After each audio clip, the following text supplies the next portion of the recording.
तीन तीन कौन कौन से इक्वेशंस थे जो साइंस में आपको बताया गया था कि वो एग्जाम में आएगा।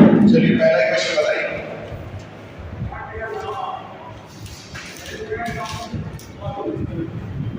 Equation of motion.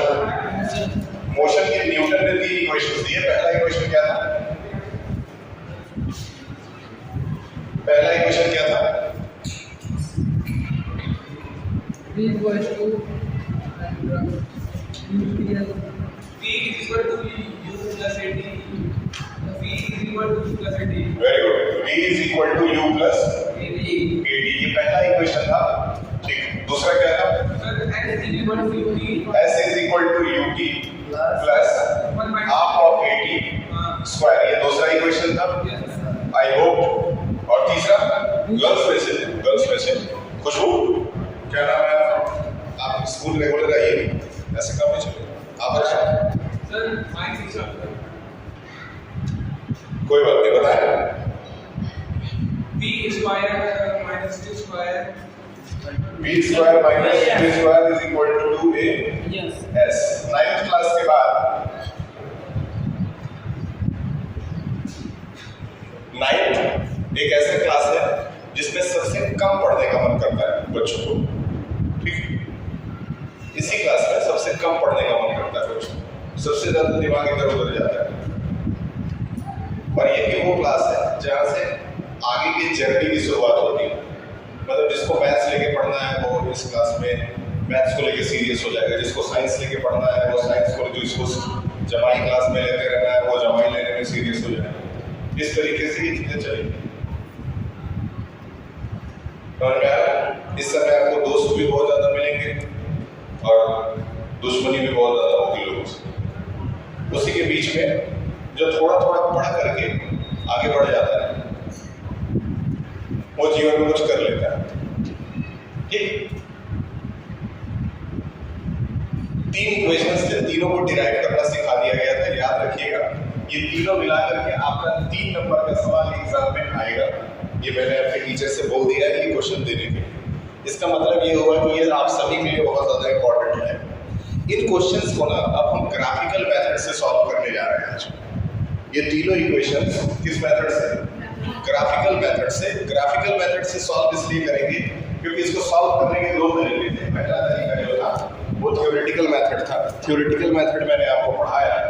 इसके बाद जो ग्राफिकल मेथड आएगा ना वो बहुत ज्यादा इंपॉर्टेंट होगा। ग्राफ बना लीजिए जैसे हम बोलते हैं वैसे। सबसे पहले आप एक ग्राफ बनाएंगे। इसमें ये आपका एक्स एक्सिस होगा, ये वाई एक्सिस होगा। याद रखिएगा, ये आपका वेलोसिटी होगा, ये आपका टाइम होगा। तो इसको हम लोग कहते हैं वेलोसिटी टाइम ग्राफ। क्या कहते हैं बताइए? इसको कहते हैं वेलोसिटी टाइम ग्राफ।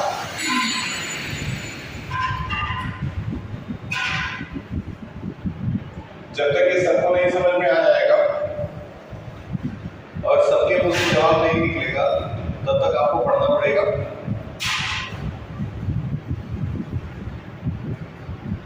तो वेलोसिटी टाइम ग्राफ में आप करेंगे क्या? नोट जरूर कीजिएगा और अपना प्रॉपर ड्रेस सब अरेंज कर लीजिए। आप उस दिन ऑफिस में खड़े थे जब मैं आया था तो? सर, मैसेज सबमिट हो गया। बैठिए बैठिए। ये आपके साथ एक और बच्चा है।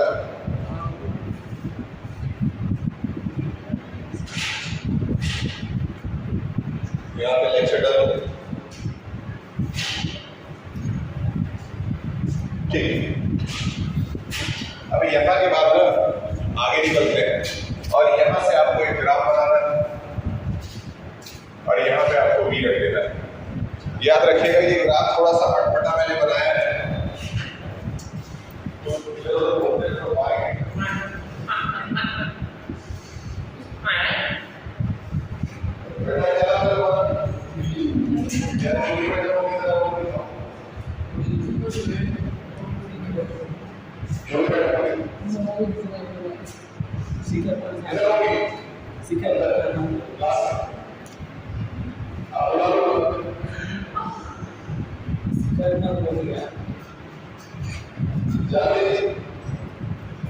आप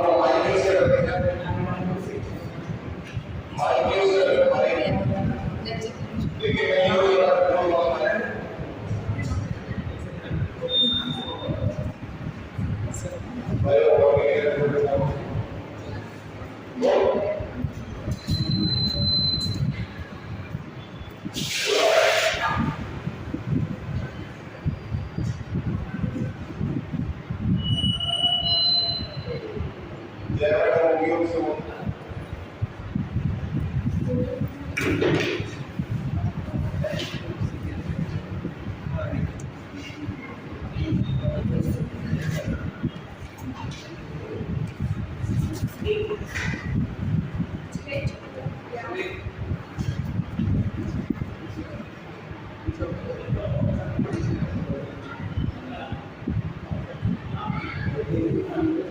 जो हमारे कौन वाला वो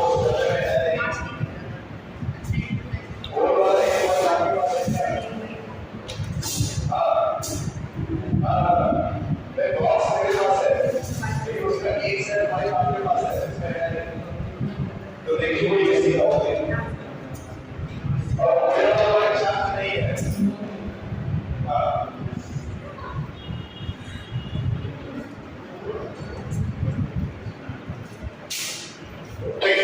अब इसके बाद यहां से एक पैरेलल लाइन ड्रॉ की जाएगी, कर दीजिए। याद रखिए सवाल पूछा जाएगा तो बताना पड़ेगा। हो गया। अगर हम यहां से सीधा ज्वाइन कर देना तो एक ट्रायंगल बन जाएगा। बन रहा है, एक ट्रायंगल बन रहा है। बैठिए। ठीक, याद रखिए यहां से यहां तक की वैल्यू को u कहा जाएगा और इस पूरी वैल्यू को यहां से यहां तक की वैल्यू को v कहा जाएगा। अब अगला सवाल आता है साक्षी से। खड़े होइए। अगर ये पूरा v है और ये u है तो इसकी वैल्यू कितनी होगी? इस पार्ट की वैल्यू क्या होगी? अगर वो पूरा v है और नीचे का पार्ट u है तो बीच वाला जो पार्ट बच गया उसकी वैल्यू क्या होनी चाहिए?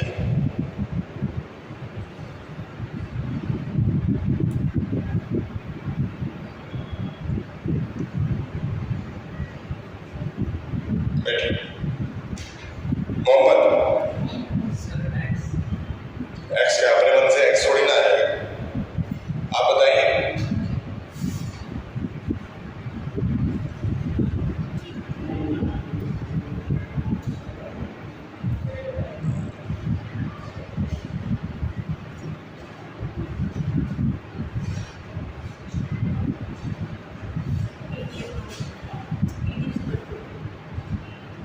नहीं, आप बताइए। आप कितने दिन से एब्सेंट? नहीं वो तो पता है, लेकिन क्यों? बैठो, ऐसे काम नहीं चलेगा। सीधी सी बात है कि ये पूरा v है, ये u है, तो जो बच गया वो v में से u हटाने पे ही पता चल जाएगा। यानी कि v माइनस u उसकी वैल्यू होगी अलजेब्रा के हिसाब से। ठीक, यहां से यहां तक की जो वैल्यू है वो t है। अगर यहां से यहां तक v माइनस u है तो यहां से यहां तक भी v माइनस u ही होगा, क्योंकि ये सेम है।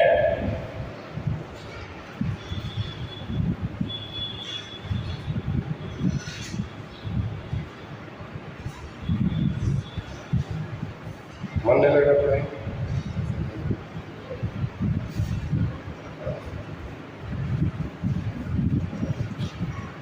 ठीक है, सबसे पहले हम लोगों ने क्या किया, सब कुछ मिटा करके एक बार दोबारा समझाते हैं।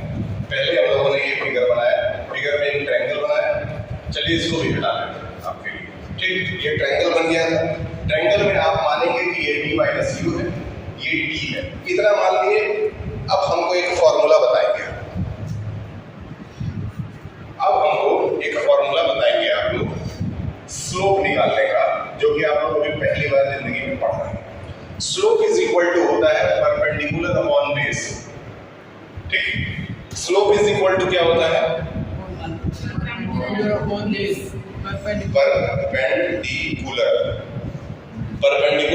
बेस होता है। अब बताइए परपेंडिकुलर इस ट्रायंगल में कौन सा है और बेस इस ट्रायंगल में कौन सा है, ये आप बताएं। हाँ, इनको बताने दीजिए। परपेंडिकुलर ऊपर वाला होता है और बेस सब नीचे वाला।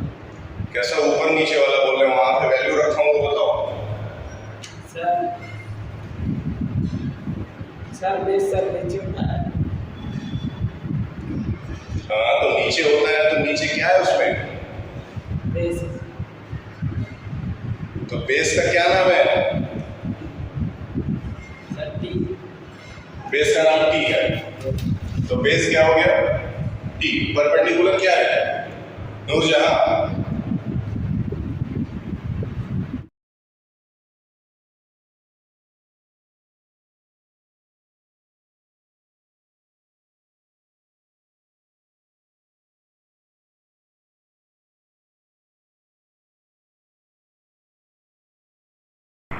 ठीक, चलिए v माइनस, देखिए ग्राफ के हेल्प से इक्वेशन ला रहे हैं। पहला वाला इक्वेशन जो था वो क्या था? v is equal to U plus A T. ये इक्वेशन जो है, इसमें एक बार फिर से बता दें, v को हम लोग क्या कहते हैं? Final velocity. यहाँ पढ़ने के बाद से घर जा करके पुराना वाला लेक्चर, इसके पहले का जो लेक्चर था वो आपको एक बार ध्यान से देखना होगा। यू को क्या कहते हैं? कौन बताएगा? जो लोग पहले आके यहाँ पे प्रेजेंट थे उनको एटलीस्ट हर चीज़ आनी चाहिए। अगर नहीं आ रही है तो उनको रोक करके बहुत देर तक पढ़ाया जाएगा। एक्सेलरेशन, ए से क्या होता था? एक्सेलरेशन। जो लोग जानते हैं उनके लिए आसान काम है। और टी क्या है आपके लिए? टाइम। तो ये न्यूटन के द्वारा दिया गया पहला फॉर्मूला था, ठीक है। न्यूटन कहाँ से पढ़े लिखे थे, कोई बता सकता है? आप में 12:30 बजे आपकी छुट्टी कर देंगे अगर आप इस सवाल का सही जवाब दे देंगे। न्यूटन कहाँ से पढ़े लिखे थे, कौन से यूनिवर्सिटी से?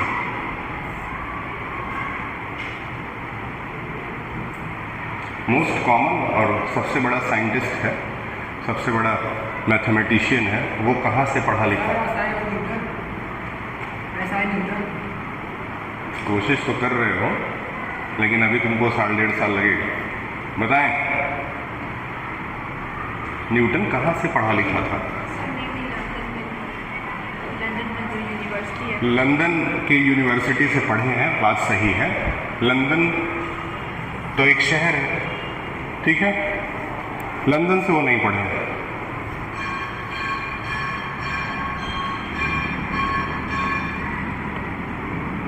इंग्लैंड के अंदर एक शहर है जिसको कैम्ब्रिज कहा जाता है। क्या कहा जाता है? आपने कैम्ब्रिज का नाम सुना है? Cambridge, Cambridge university. कैम्ब्रिज की बहुत सारी डिक्शनरीज आती हैं कैम्ब्रिज की। 2 ही कंपनी की डिक्शनरीज आती हैं, एक कैम्ब्रिज और एक ऑक्सफोर्ड। डिक्शनरी के ऊपर यही दोनों शब्द लिखे रहते हैं, ऑक्सफोर्ड और कैम्ब्रिज। ये इंग्लैंड की 2 सबसे बड़ी यूनिवर्सिटीज़ हैं, एक ऑक्सफोर्ड और दूसरी कैम्ब्रिज। इसमें पढ़ना एक सामान्य आदमी के लिए सपना होता है। क्या होता है? चलो तुम तो नए जमाने के लग रहे हो, तो बता दो कि ये कहाँ से पढ़े हैं। एलॉन मस्क को तो सब लोग जानते होंगे, बता दीजिए कहाँ से पढ़े हैं। बता दीजिए कहाँ से पढ़े हैं। 12:30 बजे छोड़ देंगे आप। अमेरिका तो देश है ना, जाहिर सी बात है, अमेरिका के रहने वाले तो अमेरिका से ही पढ़े होंगे। सबसे पहले तो ये कैम्ब्रिज यूनिवर्सिटी से पढ़े हैं और कैम्ब्रिज में ही भारत से रामानुजन जाके पढ़ते थे। नाम सुना है रामानुजन का? एस रामानुजन, जिन्होंने मैथ्स में सीक्वेंस एंड सीरीज बताया। मंदिर में बैठ करके मंदिर की दीवारों पे मैथ्स का क्वेश्चन लगाते थे। रामानुजन यहीं का रहने वाला है, केरल का लड़का है, ठीक है। 33 साल की एज में उसका डेथ हो गया, लेकिन 33 साल की एज में उसने सीक्वेंस एंड सीरीज एक चैप्टर डिफाइन किया, जो कि आज भी भारत हुए, जिनको हम लोग कहते हैं BR अम्बेडकर, है ना। अम्बेडकर ने कोलंबिया यूनिवर्सिटी से PhD किया था। समझ में आ रहा है? मेरे कहने का मतलब भारत में ही रहने वाले कितने गरीब से गरीब परिवार के बच्चे इन सब जगहों पे जा करके पढ़ करके इनका इतना बड़ा नाम है, ठीक। याद रखिएगा। तो हम लोग अभी एक ऐसे लड़के द्वारा दिया गया इक्वेशन पढ़ रहे हैं जो कि कैम्ब्रिज से पास आउट है। याद रखिएगा, सोचिए फॉर्मूला बना कैम्ब्रिज यूनिवर्सिटी में और उसको पढ़ाया जा रहा है SRJ में। समझ रहे हैं ना? समझिए इस चीज़ को थोड़ा सा। ये इक्वेशन के वैल्यूज हैं और यहाँ पे आकर के याद रखिएगा जो स्लोप होता है उसको एक्सेलरेशन कहा जाता है। स्लोप को क्या कहते हैं? एक्सेलरेशन कहते हैं। स्लोप हमारा एक्सेलरेशन बन जाता है। हाँ बताइए, क्लास है ना आपका? तो सर अगर आप ले रहे हैं तो मैं कॉपी चेक कर लेता हूँ। आइए बता रहे हैं, आपके पास कॉपीज हैं? ये कॉपीज हैं सर बच्चों की। इनको आप बैठ करके क्लास 10th में देखिए, 10th अगर फ्री हो तो या तो फिर जो भी है ना कोई क्लास देख लीजिए, इनकी क्लास में बैठ जाइए, आप कर लीजिए। ठीक है, चलिए। तो slope is equal to A हो गया, A is equal to V minus U upon T हो गया। टी को ऊपर भेज दीजिए, कितना हो गया? A T is equal to V minus U. तो वी इज इक्वल टू क्या हो गया? U plus A T.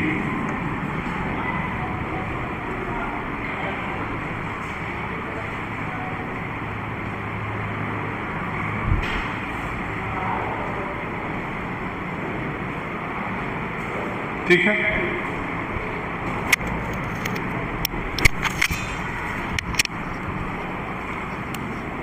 Clear है? ये आपने ये पहला इक्वेशन हो गया। 1 मिनट का पॉज लेंगे। क्या आपने इस शहर का नाम सुना है?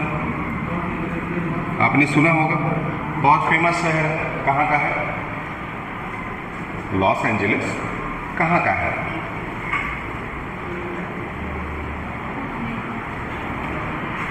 लॉस एंजलिस अमेरिका का शहर है। ये बहुत अच्छी बात है।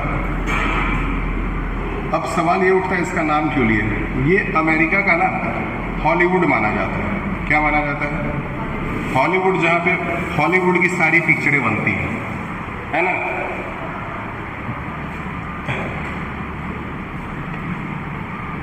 मेरी एक स्टूडेंट है आहाना, उसका सपना है कि वो यहाँ जा करके ना, यहाँ जा करके मेकअप का कोर्स सीखे।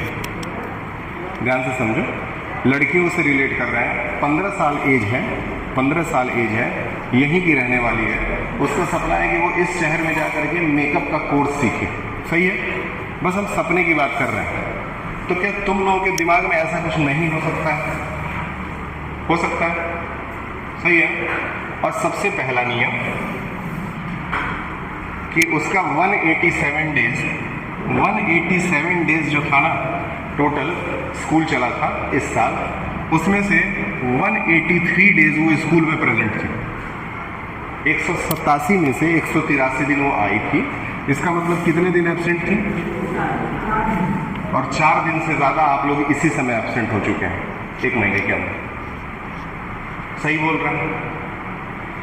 सही बोल रहे हैं? तो फिर आप सपना देख भी लेंगे ना, तब भी कुछ नहीं हो पाएगा। तब फिर आप सपना देख भी लेंगे तब भी कुछ ज़्यादा हो नहीं पाएगा। इसीलिए मेरी बात जिसके दिल तक पहुंच गई हो, कान तक तो सबके पहुंची होगी, जिसके दिल तक पहुंच गई हो वो अभी से रेगुलर रहना शुरू कर दीजिए। ठीक, एक सिंपल एग्जांपल देते हैं। मैं मुश्किल से ना रोज 2 पीरियड पढ़ाता हूँ, वो भी बहुत मुश्किल से, कल नहीं पढ़ाया था। मैं रोज 2 पीरियड पढ़ाता हूँ, सही है। वो भी किसी किसी दिन 1 ही पीरियड पढ़ा पाता हूँ। बाकी के टीचरों को पढ़ाने का कितना मौका मिलता है? 8 पीरियड। अभी आप YouTube खोलेंगे ना तो मेरे हैं 103 लेक्चर। कितने? मात्र 2 पीरियड पढ़ाता हूँ, मेरे 103 लेक्चर हैं। बाकी के टीचरों की आप गिनती करेंगे ना तो सबका जोड़ जाड़ के भी 103 नहीं होगा, सबका जोड़ के। पता है क्यों? इसलिए क्योंकि मैं पहली बात एब्सेंट नहीं मारता हूँ, दूसरी बात कि रोज कम से कम 1 वीडियो तो बनाता ही। समझ में आ रहा है? क्लियर है? ज़्यादा मेहनत नहीं करना है, थोड़ा थोड़ा रोज करना है और रेगुलर रहना है काम को लेकर के, तभी कुछ हो पाएगा। नहीं तो एवरेज ज़िंदगी जिएंगे और यूट्यूब के ऊपर अपने ही एज के बड़े बड़े बच्चों को महंगी महंगी गाड़ियाँ चलाते हुए देखेंगे और कहेंगे कि बहुत अच्छा लग रहा है। अपने ही एज के, आप लोगों के एज के बहुत सारे बच्चे बहुत कुछ करते हैं यूट्यूब के ऊपर, देखा होगा आपने, ब्लॉग बना रहे हैं, 2 लाख की गाड़ी लेके चल रहे हैं। अगर आपको नहीं चाहिए तो कोई बात नहीं है भैया, और पाने का कोई शॉर्टकट तो है नहीं। रेगुलर हो जाइए, स्कूल आइए, मन से पढ़िए, यहीं से रास्ता निकलेगा आगे बढ़ने का, दूसरा कोई रास्ता नहीं होगा। सबके लिए ये बात बोल रहे हैं। ये पहला इक्वेशन था, अब चलते हैं दूसरे पे। ठीक, अब सिर्फ पढ़ाई की ही बात करेंगे, इसको मिटा देते हैं। ठीक, अब यहां से ना आगे बढ़ते हैं, आगे बढ़ेंगे और दूसरे इक्वेशन पे जाएंगे। दूसरा इक्वेशन जो था वो हमारा न्यूटन ने जो दिया वो क्या था, S is equal to ut plus half AT square. अब इस इक्वेशन को इस ग्राफ के हेल्प से हम प्रूफ करके दिखाएंगे। कैसे दिखाएंगे उसको ध्यान से देखिए। S is equal to ut plus half AT square करने के लिए S जो है वो डिस्टेंस को दिखाता है। किसको? डिस्टेंस। डिस्टेंस हमेशा याद रखिएगा, डिस्टेंस को कहा जाता है एरिया अंडर द ग्राफ। क्या है जी? हाँ, एरिया, दूसरे क्लास से लो, एरिया अंडर द ग्राफ। क्या कहते हैं इसको? Area under the graph. यानी कि ग्राफ के नीचे का एरिया अगर आप निकाल सकते हैं तो समझ जाइए कि आप डिस्टेंस निकाल सकते हैं। चलिए एरिया निकालते हैं। बताइए ये क्या है जिसमें मैं टिक लगाया हूं, वो क्या है? ट्रायंगल। ट्रायंगल का एरिया क्या होता है? ट्रायंगल का एरिया क्या होता है?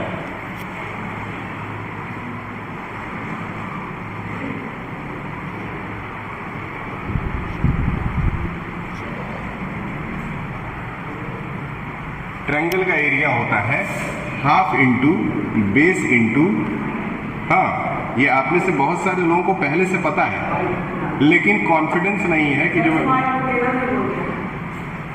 कौन है, नहीं, हाइट को हाइपोटेनस नहीं बोलते। बैठिए, बताइए।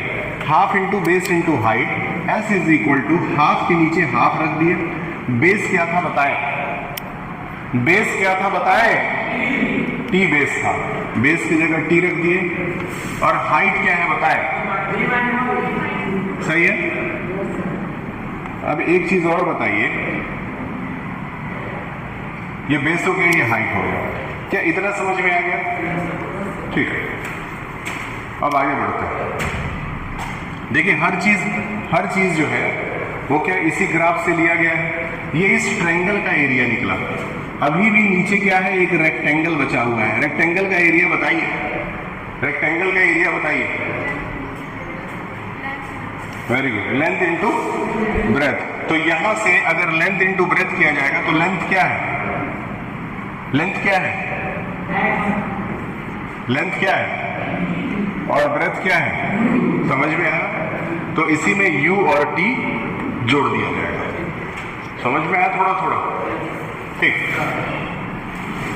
Half into T. ठीक, अब देखिए यहां से v का एक फॉर्मूला न्यूटन ने पहले ही हम लोगों को दे दिया है। क्या दिया है? v is equal to U plus AT। ये न्यूटन ने पहले ही दे दिया, बोला कि बेटा जब पढ़ाओगे ना तो इसको यूज कर लेना। हाँ, तो हम लोग v की जगह v का फॉर्मूला रख दिए u प्लस AT। और यहां क्या है बताएं?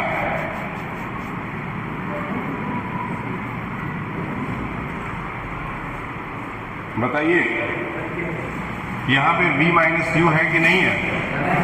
हाँ, तो यहां पे u रहेगा कि नहीं रहेगा? सही है। अभी देखिए इसी से मैं फॉर्मूला ला करके आपको दे दूंगा।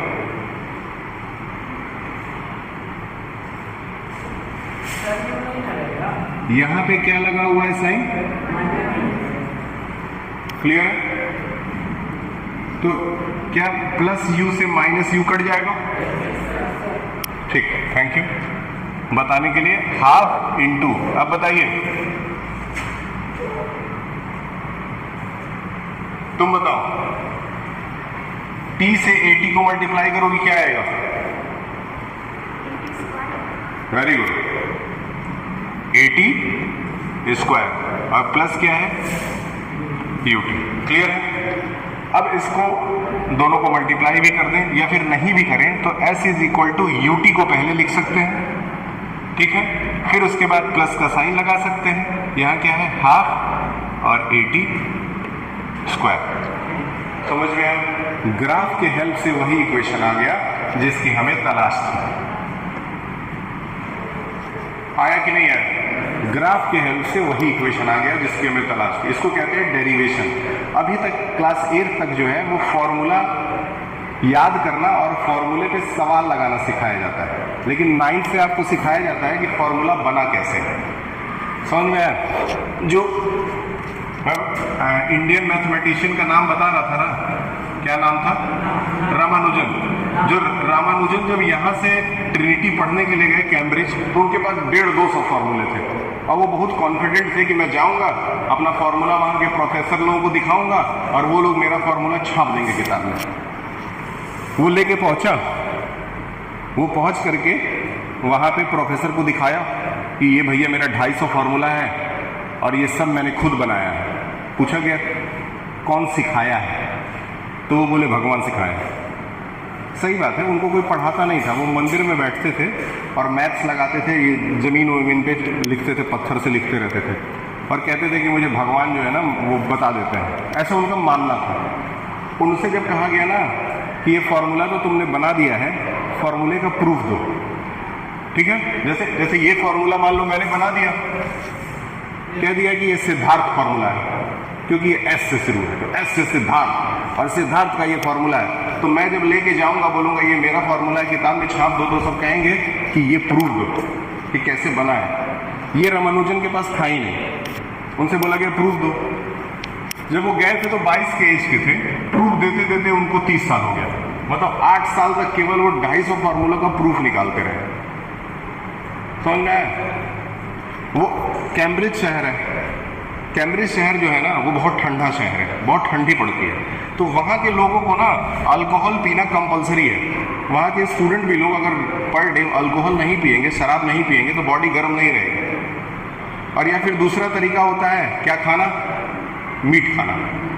मीट खाने से भी शरीर गर्म रहता है। और ये दोनों काम रामानुजन नहीं करते थे, क्योंकि ब्राह्मण थे तो कहते थे मैं मीट नहीं खाऊंगा, और क्योंकि ब्राह्मण थे तो कहते थे मैं शराब नहीं पीऊंगा।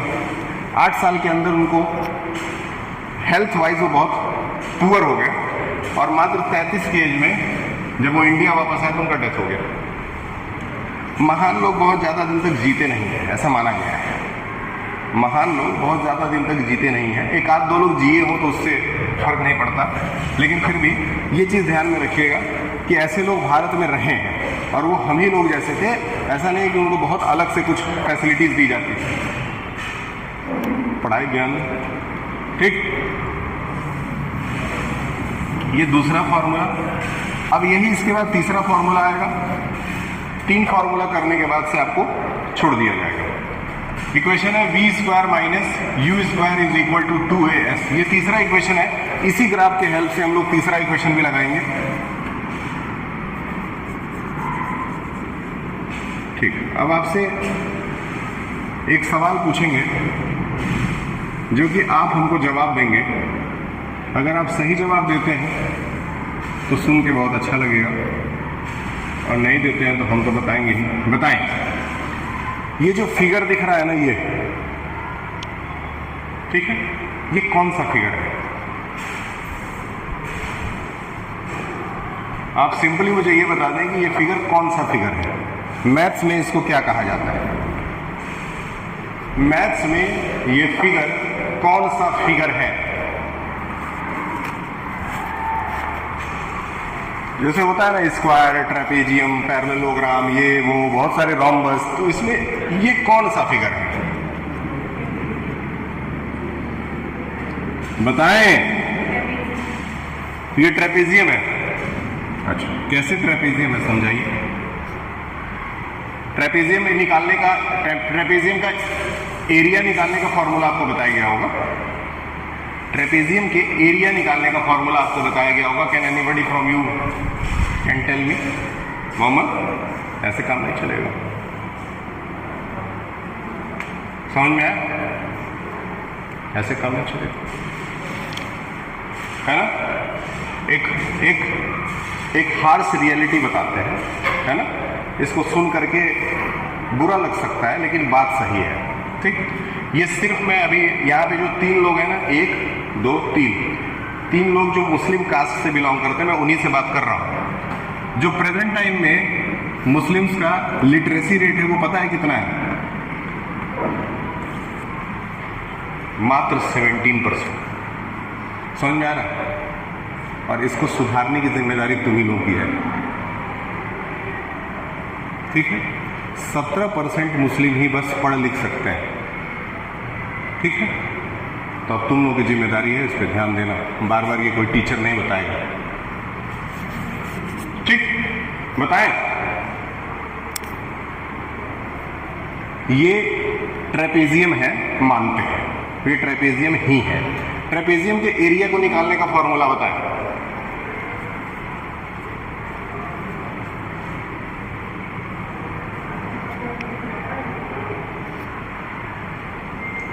चलिए देखिए, ट्रेपेजियम का एरिया निकालने का फॉर्मूला होगा, area is equal to half into sum of parallel sides into height. Clear? Half into sum of parallel sides into height. अब यहां पे हम लोग डिफाइन करेंगे कि कौन सा ए है, कौन सा बी है और कौन सा एच है। हमेशा याद रखिएगा कि ए और बी पैरेलल साइड्स होते हैं, इसीलिए ये साइड और ये साइड जो है वो ए और बी है। मतलब ये ए है और ये बी है। अगर ये ए है, ये बी है, तो ये जो होगा वो क्या होगा? एच होगा, क्योंकि यहाँ पे 90 डिग्री का एंगल बन रहा है, सीधा एच है। जस्ट लाइक कि इसको देखेंगे जब, हाँ तो प्रेयर कराइए। हाँ, यहाँ पढ़ाई होगी, आप नीचे जाके सर से बोल दीजिए प्रेयर कराने के लिए, ठीक। बताएं, तो एरिया इज इक्वल टू क्या आ गया? हाफ। ए प्लस बी क्या आएगा बताएं? ए क्या है? यू। बी क्या है? B minus. क्लियर है? और एच क्या है? एच क्या है? टी। क्लियर है? यहां पे ए प्लस बी था,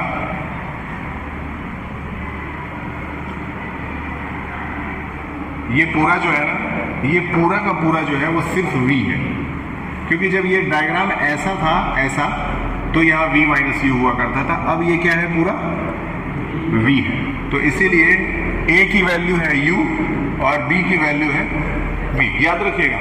अब हमको t का फॉर्मूला बना के दिखाएं। इस इक्वेशन से t का फॉर्मूला बताइए। इस इक्वेशन से t का फॉर्मूला बताएं।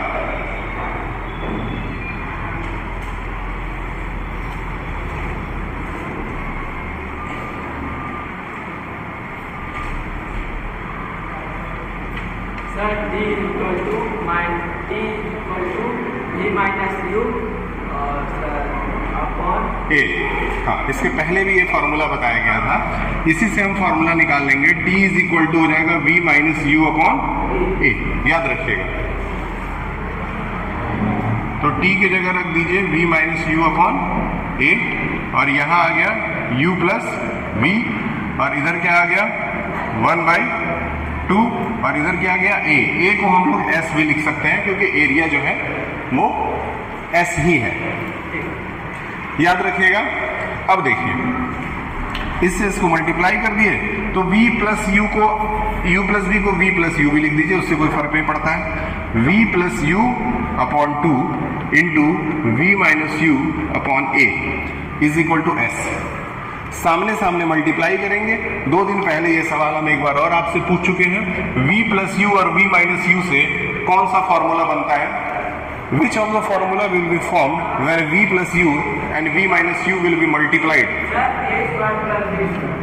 V square minus u square.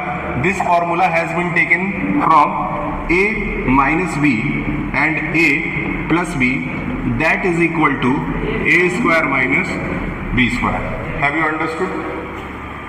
Is it okay? Now 2 into a will be what? 2a.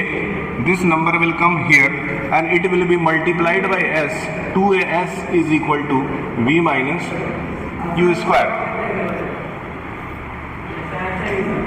You will exchange it, मतलब इधर का उधर कर देंगे. v square minus u square is equal to 2as.